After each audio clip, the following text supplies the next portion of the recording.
comme étant un maillon d'un système social avec lequel je ne suis pas toujours d'accord, mais un système qui, globalement, tient la route et permet à des gens même fort précarisés d'avoir un lien avec la communauté, d'avoir un lien et une place qui n'est pas complètement marginalisée. Et ça, j'ai de plus en plus de mal à tenir cette position-là, évidemment. Donc on se rend bien compte que les mailles du filet sont en train de s'élargir. Voilà, c'est difficile d'avoir des perspectives dans ce cadre-là. Et je trouve que pour nous, travailleurs, on est confronté à ça tout le temps.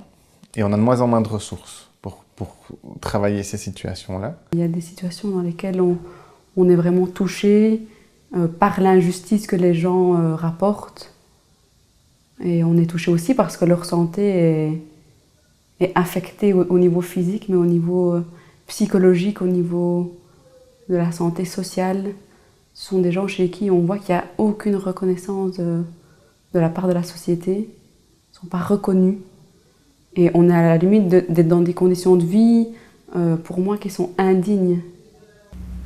Donc moi, je ne me sens pas vraiment en souffrance au travail, mais c'est clair que le sentiment d'impuissance, il est bien réel, quoi. Ce qui est difficile, c'est le sentiment d'injustice de devoir médicaliser des choses qui ne sont pas de l'ordre de la santé, en fait, au départ.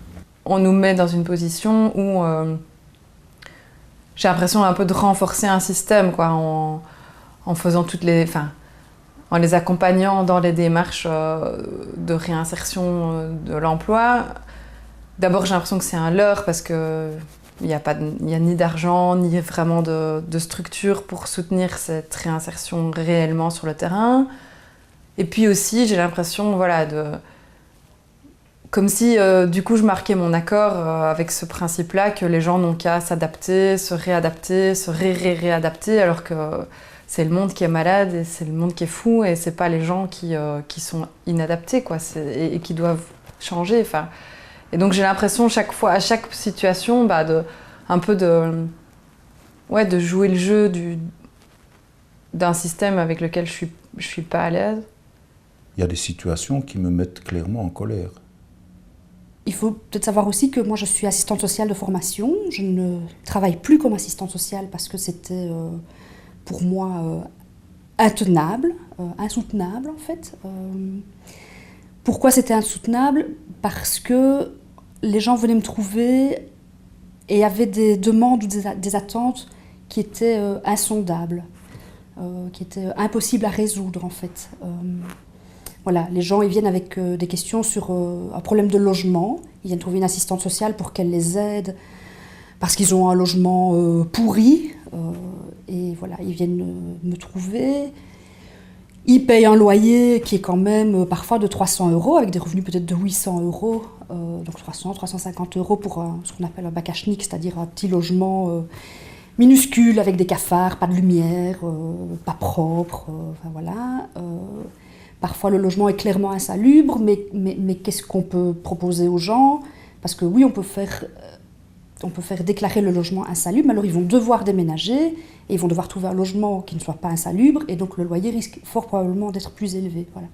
Donc ça, c'est un exemple de situations dans lesquelles moi, je me sentais complètement perdue. Moi aussi, j'ai fait un burn-out. Moi aussi, j'ai été sur la mutuelle parce que je crois on est nous-mêmes aussi...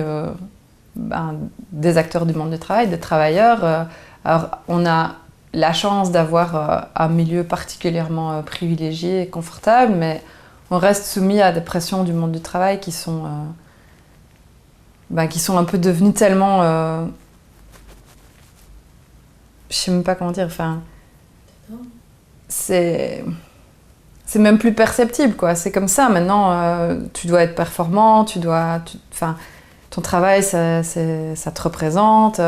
Même dans notre milieu, on reste un peu, c'est un peu par osmose, quoi. C'est des sortes de valeurs comme ça qui sont communément admises et on en subit aussi les effets, avec évidemment probablement beaucoup moins de puissance que des gens dans des milieux de travail plus anxiogènes. Mais quand même, Donc ça, c'est pas tout le temps facile. Ce qui me fait tenir le coup, je pense aussi, c'est de me poser des questions et d'essayer de trouver justement des endroits où je me sentirais moins seule avec tout ça sur les bras, quoi.